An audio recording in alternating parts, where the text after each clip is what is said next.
Great hack and slash games are already a heart-pounding mix of skill, style, and spectacle. But throw in a badass heroine who can carve through demons, gods, yokai, and whatever else the devs were afraid of, and now we're talking magic. So today I'm bringing the magic, with 20 of the most badass heroines in hack and slash games. These are the women who make the genre worth playing. I've got full reviews for a bunch of these linked in the description. There's no time to waste, so let's slash through the list.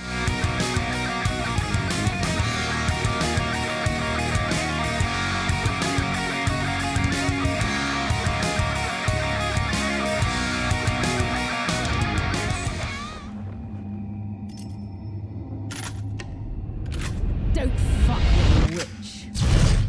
If we're talking badass hack and slash heroines, of course we have to start with Bayonetta.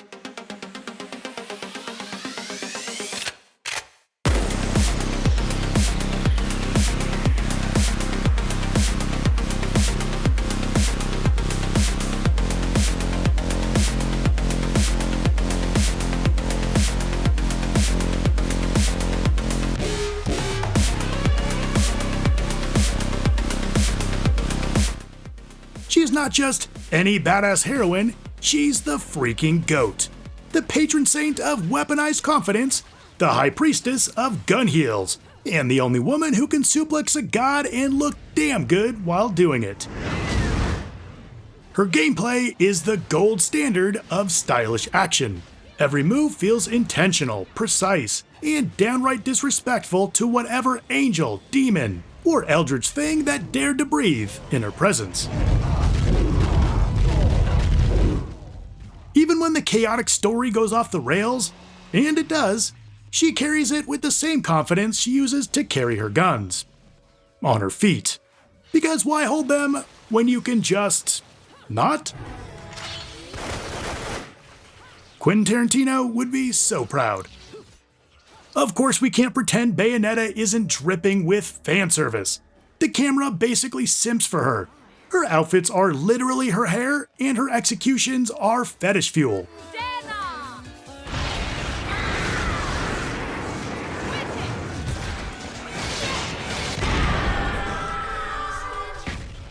It's the most stylish, horny, self-aware thing Platinum ever made. And that's saying something. Bayonetta isn't just badass. She redefined what a badass heroine is in hack and slash.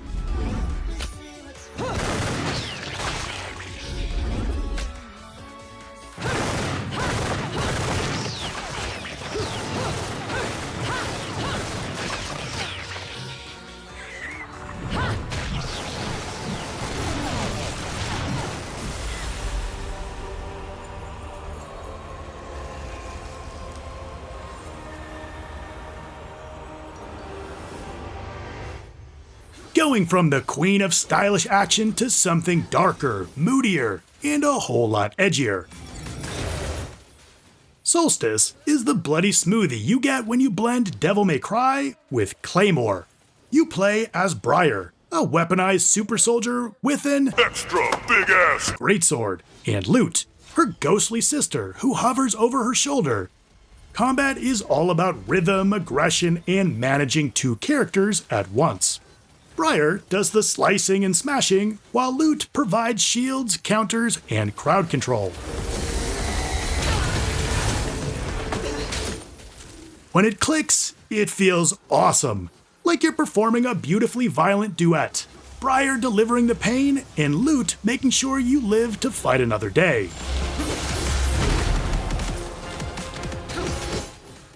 The world itself is this dark, apocalyptic hellscape, definitely making you glad you're rocking an oversized arsenal. And while this isn't a fanservice first kind of game, Briar definitely brings the badass appeal. The armor gets more shattered and battle-worn, and her transformations are one part Holy Warrior and one part Feral Demon Queen.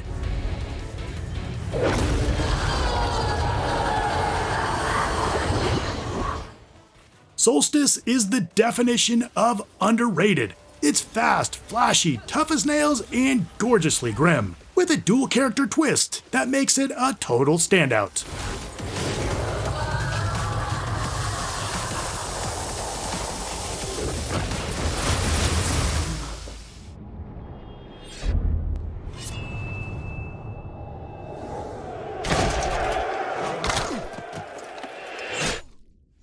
on to one of the earliest holy crap games can look like this now moments in all of gaming.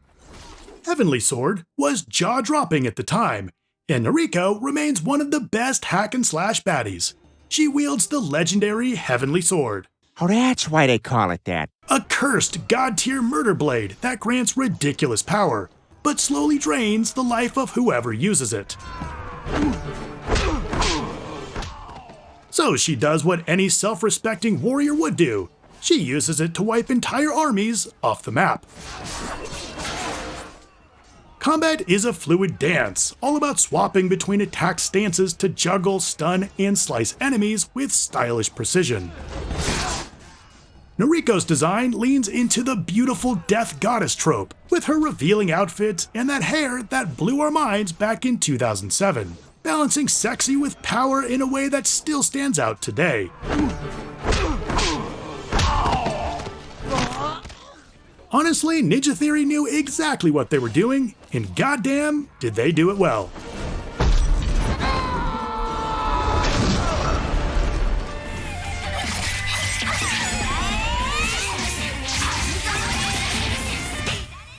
Senran Kagura is the most unapologetically fanservice-heavy hack-and-slash series, and somehow, beneath all the bouncing, clothing destruction, and innuendo, it's still one of the most genuinely fun beat-em-ups, period. The series, created by legendary Kenichiro Takaki, centers on rival squads of female shinobi, highlighting their training, missions, and personalities. Tons of personalities.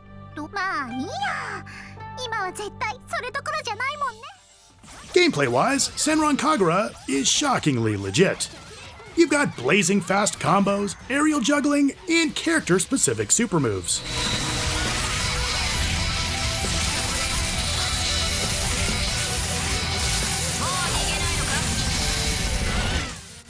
Every character plays differently, which is insane since there are dozens of characters, from heavy bruisers to agile assassins.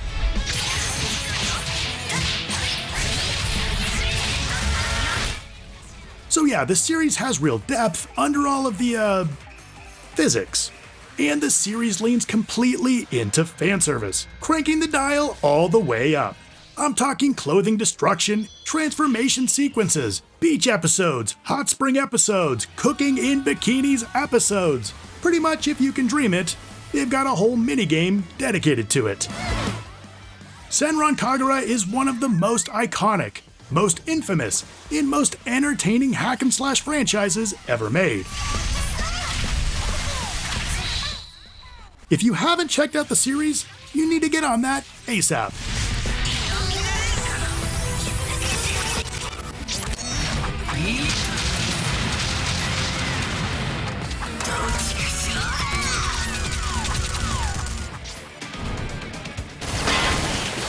Emergency! Emergency!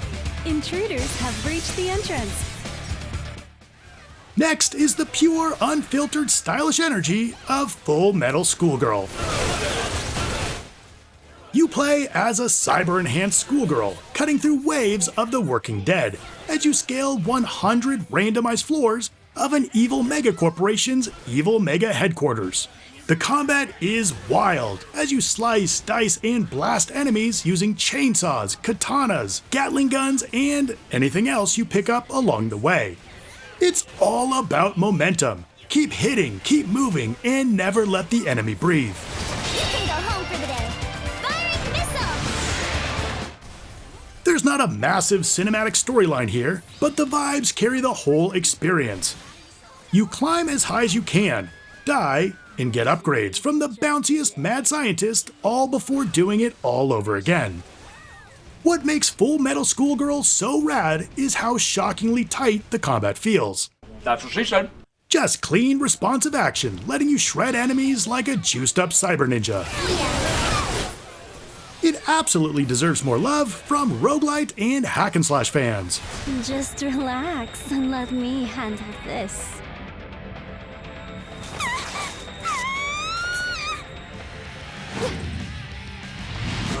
Seriously? Dude. The hell?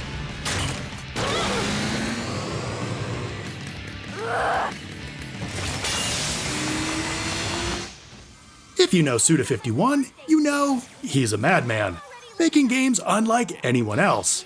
In Lollipop Chainsaw is Suda at his most chaotic. You play as a zombie-slaying cheerleader with a sparkly chainsaw, rainbow explosions, fourth-wall jokes, and a chaotic soundtrack composed by the legendary Akira Yamaoka. Juliet herself is a freaking icon. She's pure energy, flipping, kicking, cheering, and sawing zombies in half while wearing a glittery smile.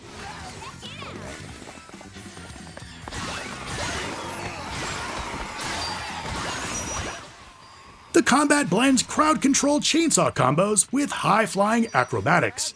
Lots of dodge canceling, head juggling, and sparkles. You heard me.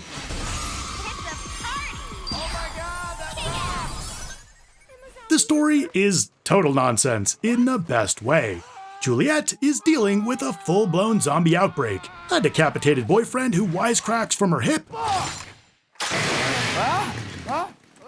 and a parade of boss battles themed after punk rock, metal, psychedelic funk, and dubstep. Juliet, it looks like you've really gotten ahead in life. Juliet's design is peak campy cheerleader fantasy, with cheeky poses, pom-poms, slow-motion camera angles, and tons of unlockable outfits. And while Juliet is a ditzy cheerleader, she's never treated like a joke. If anything, the joke is how wildly confident she is while turning zombies into confetti. This is so irritating. Which is why Lollipop Chainsaw is one of the most memorable hack-and-slash games of its entire generation.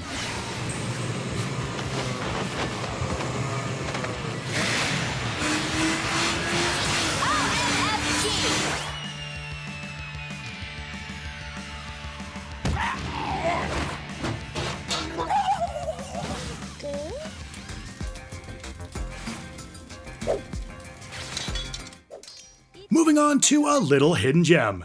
If you ever wished you could play as a modern-day Japanese schoolgirl who gets isekai'd into the Sengoku era to become a demon-slaying legend, then you have an insanely specific wish list, and your wish is granted with Samurai Maiden. The game is unfiltered anime energy, distilled into hack-and-slash form, and proudly ridiculous in all the right ways. You play as Tsumugi, a normal student who suddenly finds herself transported to a war-torn medieval Japan, and somehow picks up sword skills like she's been binge-watching how-tos. Her combat style is fast and slicey. Think quick-step dodges, rapid slashes, aerial strings, and flashy finishers. But the real draw is her squad of Gokage, 3 shinobi girls who support her with elemental powers, tag team attacks, and let's just call it strong friendship energy.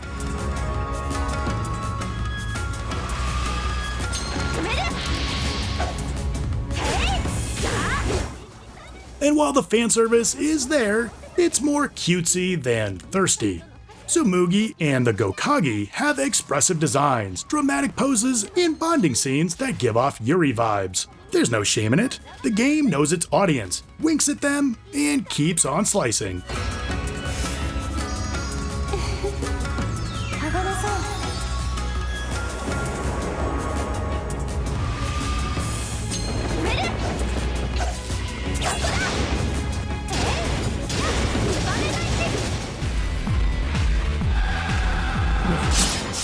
Before the era of polished prestige action heroines, there was Rain, the half-vampire, half-Hot Topic fashion model and full-time Nazi hunter, who carved her way into hack-and-slash legend wearing dual arm blades and about 12% of a full outfit.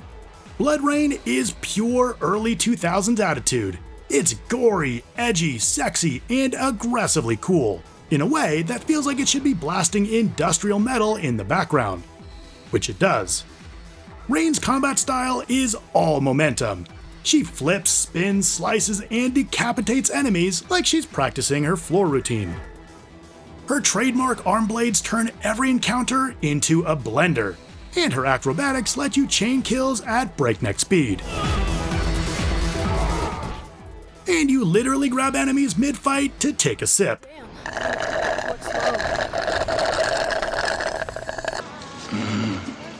That sounds good. Her design is classic 2000s goth bombshell, and like Bayonetta, she completely owns it. She's sexy because she chooses to be, and because the entire aesthetic of the series is pretty much leatherdom fascist killer chic. Rain is one of the original hack-and-slash queens, stylish, iconic, and brutally efficient. She sliced so modern heroines could dice.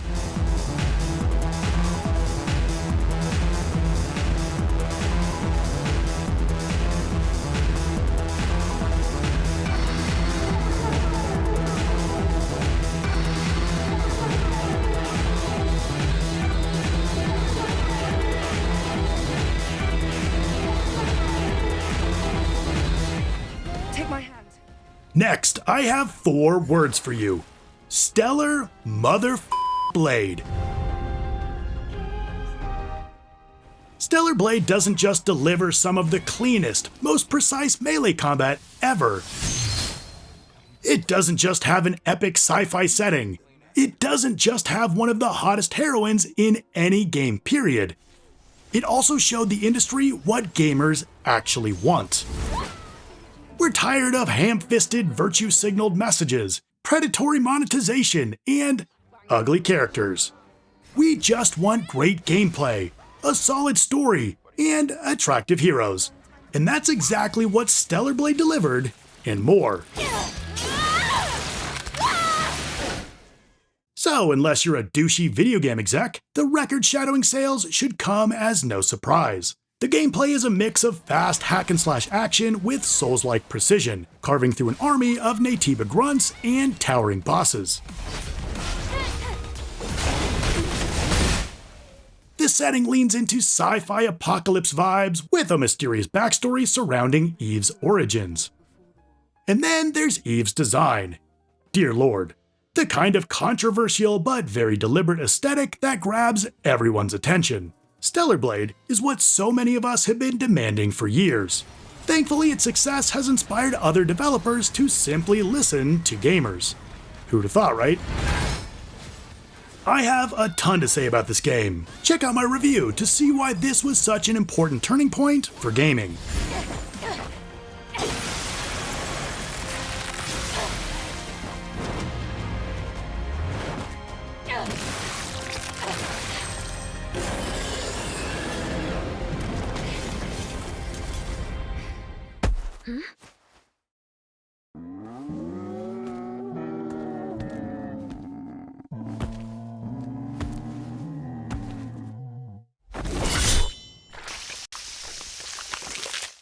Another franchise I have no shortage of things to say about is ONECHANBARA. Get out of my way.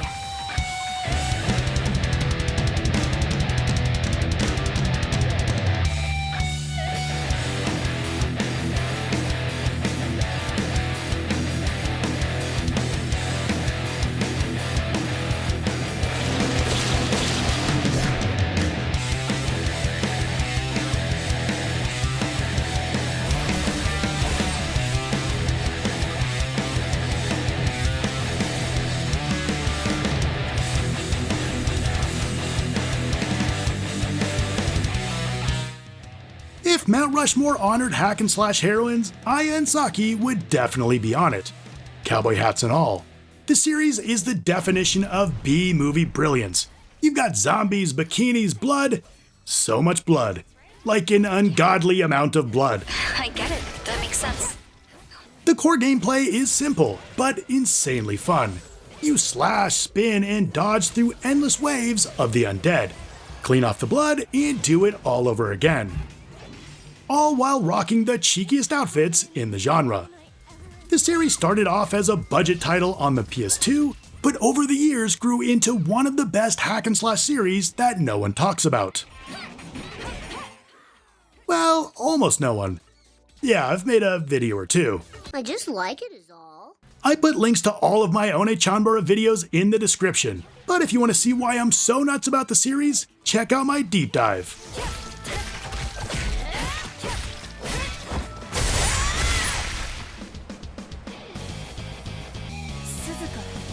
あらミサ、これ以上私は行かせない。へえ、いいわ。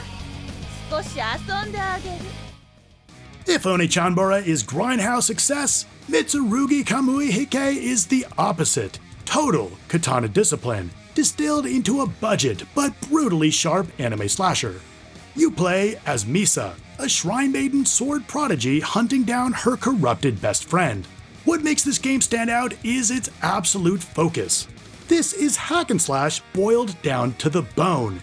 Every mechanic exists to reward clean execution, precision parries, frame-tight counters, cancel-heavy combo routes, and the signature move, the Zanshin, an instant kill finisher where you wipe out whole crowds with a single slash, if your timing is perfect. There's no long cutscenes, no wandering, no padding, just you, your katana, and a series of increasingly brutal combat arenas. It's short, sharp, and stylish as hell. MITSURUGI KAMUI HIKAE proves you don't need a big budget to deliver big, badass energy.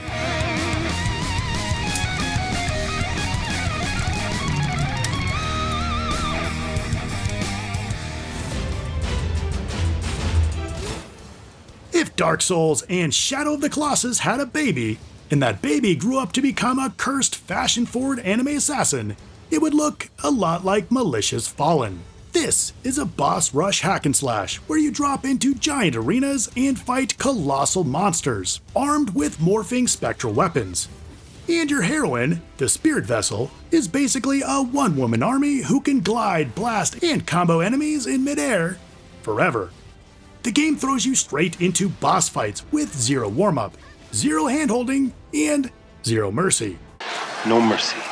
There are no traditional levels, just massive arenas and multi-phase bosses that expect you to learn patterns, strike weak points, and hold on for dear life. The world feels sacred and broken, and the bosses feel like tragic monuments you're being forced to put down. And stylistically, the Spirit Vessel is peak ethereal anime warrior. She fights like a ballet dancer who learned steps by punching gods in the freaking face. Malicious Fallen is boss rush action boiled down to its essence. You've got style, skill, spectacle, no filler, no fluff. Just you and giant monsters.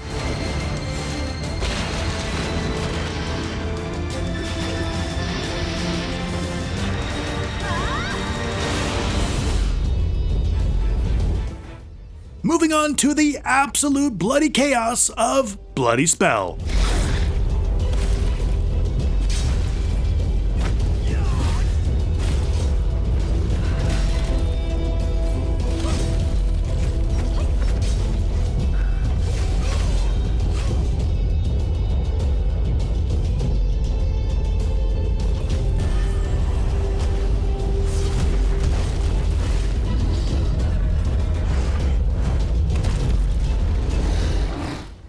Play as a demon-slaying martial artist who looks like she walked out of a thirsty gacha game and into a Souls-like. But don't let the skimpy outfits fool you. Underneath the heaving mountains of fan service is a shockingly deep and flexible combat system. There are 5 different weapon types, each one playing completely differently. The game basically hands you a box of deadly toys and says, go nuts. It mixes Ninja Gaiden aggression with Devil May Cry combo freedom and sprinkles in some Chinese mystic martial arts for flavor. And the game is infamous for its huge wardrobe of costumes. And by costumes, I mean the most advanced lingerie and physics systems working in perfect harmony. But here's the important part. The gameplay absolutely backs it up. Bloody Spell is messy, stylish, thirsty, and super fun. A chaotic hack and slash playground where you can be as badass or as barely dressed as you want.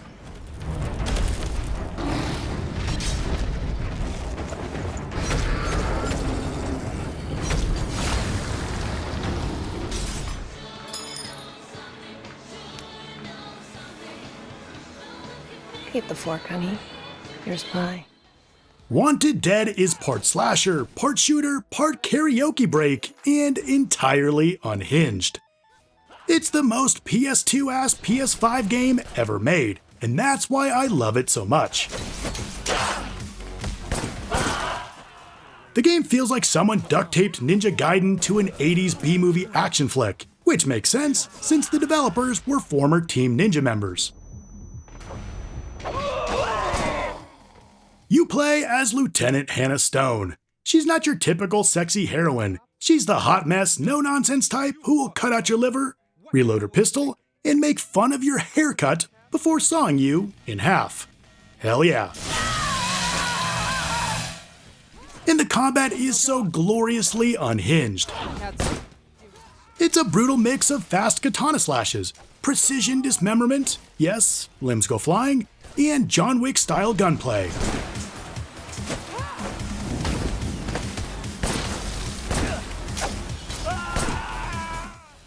The game got absolutely wrecked by critics for not having things like air combos. But if you can look past that horrible shortcoming, this is an awesome game.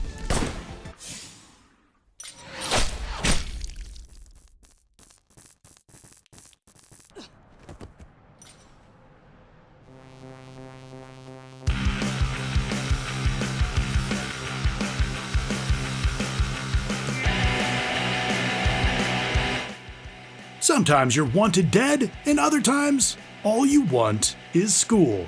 Dead or School is the kind of game that looks like trash, plays like a blast, and has way more heart than it has any right to. You play as Hisako, a sweet, slightly clueless girl who grew up underground after monsters overran Japan. Relatable, right? Her life stream isn't world peace, saving humanity, or even rebuilding civilization. No, she just wants to go to school. Like, actual school. That alone makes her one of the most hilariously and weirdly inspiring badass heroines in hack and slash history. And then she busts out her arsenal.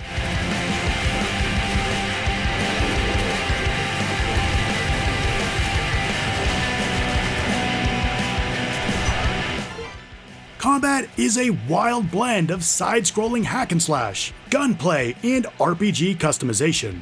Hisako tears through hordes of mutants with dual blades, oversized swords, grenade launchers, and an attitude that says, "Get out of my way, I've got homework to do." And yes, this game absolutely embraces its fan service. Hisako's outfits get shredded as she takes damage, because, of course they do. Dead or School is janky, over the top, packed with personality, and full of pure "we made this because we love games" energy. And honestly, respect.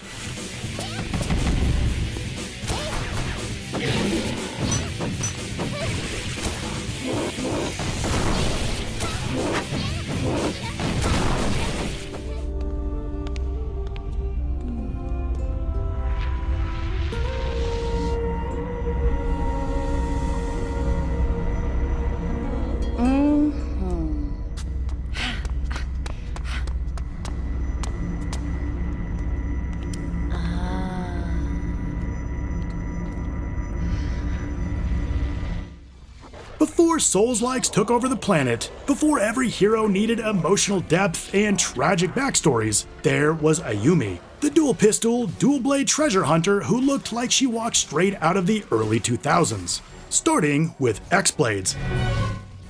The game that looks like a mix of Devil May Cry and a Maxim photoshoot. Ayumi fights demons, traps, and corrupted gods, basically anything that gets between her and her shiny loot. Combat is frenetic, flashy, and full of screen-filling spells. This is your first trial. Then we get Blades of Time, the glow-up sequel no one expected. It has the same heroine, same fanservice, but now the combat goes kinda hard. Ayumi gains time rewind powers, letting you create ghost versions of yourself to perform combos in sync. Which was really ambitious for the time, and still one of the more unique mechanics in the genre. X-Blades and Blades of Time aren't perfect. They're cult classics, janky, flashy, sexy, and memorable as hell. Yeah, and you could never forget Ayumi.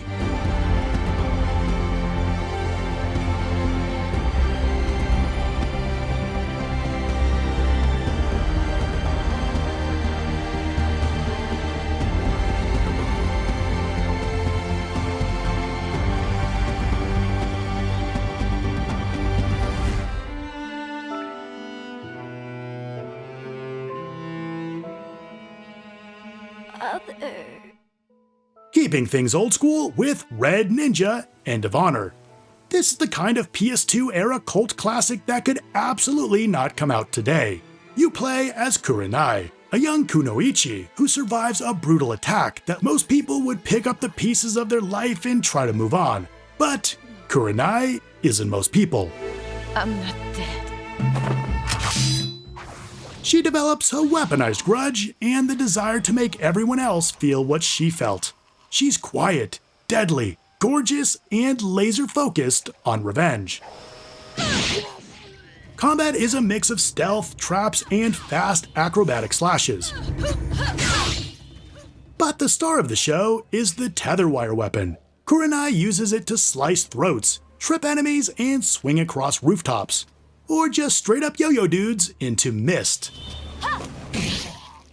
It's messy, creative, and brutal in a way hack and slash games rarely explore. And yes, the game is absolutely drenched in fan service. She's elegant but merciless, seductive but lethal, beautiful but broken. A heroine forged by trauma but defined by her precision and control. And there's no one else quite like her.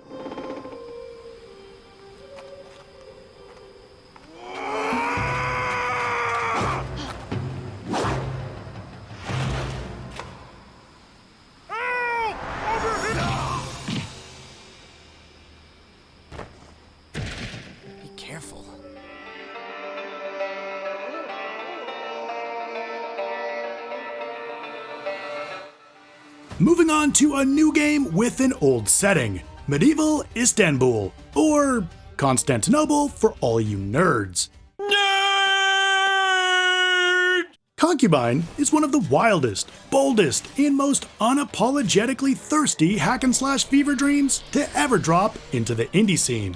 A game where the fan service isn't just part of the experience, it is the experience, the marketing plan, and definitely the business model. By day, you're undercover, pretending to be one of the Sultan's concubines. By night, you're out carving up demons like it's Thanksgiving dinner. Combat is awesome and surprisingly varied, with an arsenal of weapons from dual blades to bow and arrow. The dance-like swordplay, broken up with acrobatic flips and magical finishers, is just so damn fun. And that's not to mention the insane amount of customization. You can deck out your warriors in all sorts of threads. Each costume would get you arrested in most countries, and you'll be constantly swapping out weapons for the new hotness that all look cool and play differently. Hell, you can even decorate the palace. Concubine goes all in on spectacle, sensuality, style, and savage hack and slash action.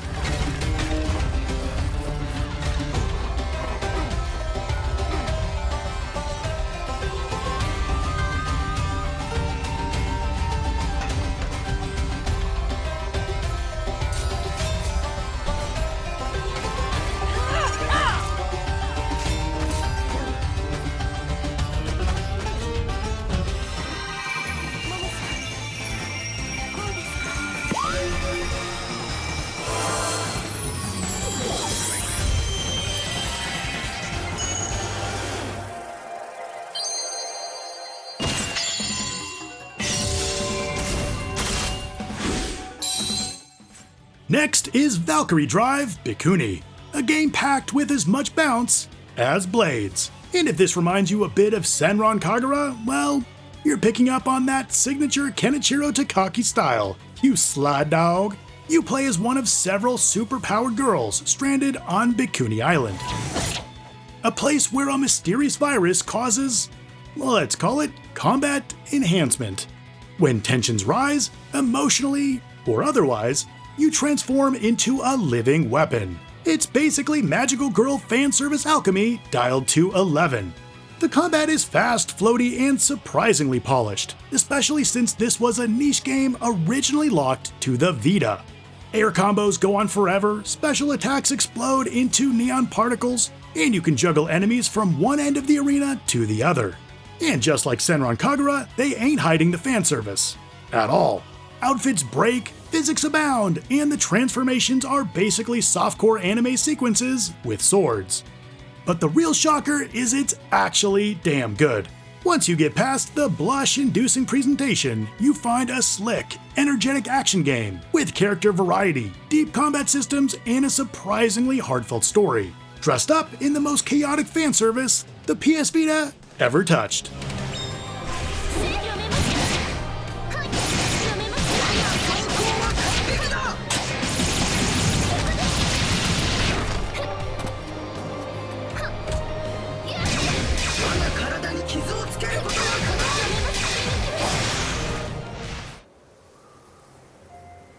No one knows how that world came into being. It devoured everything from the past. Only I was left.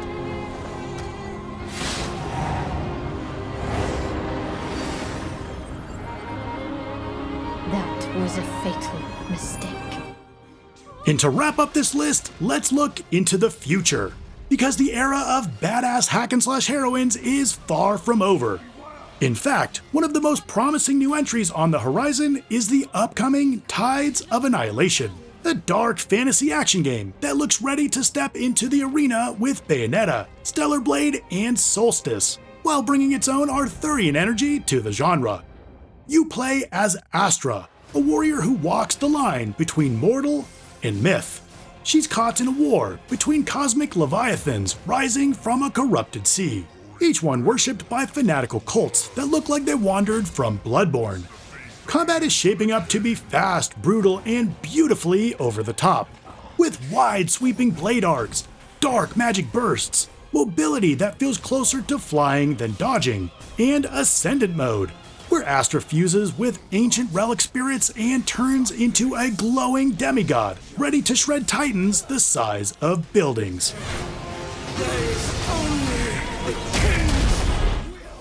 And holy crap, does this thing look incredible! Yes, it's got style. Astra may not be a wink-at-the-camera heroine, but she's got the kind of cold, commanding, quietly devastating beauty that fans of Soulstice and Valkyrie Elysium will absolutely latch onto. If Astra is any indication, the future of badass heroines is looking very bright, and very, very deadly. This is your final warning.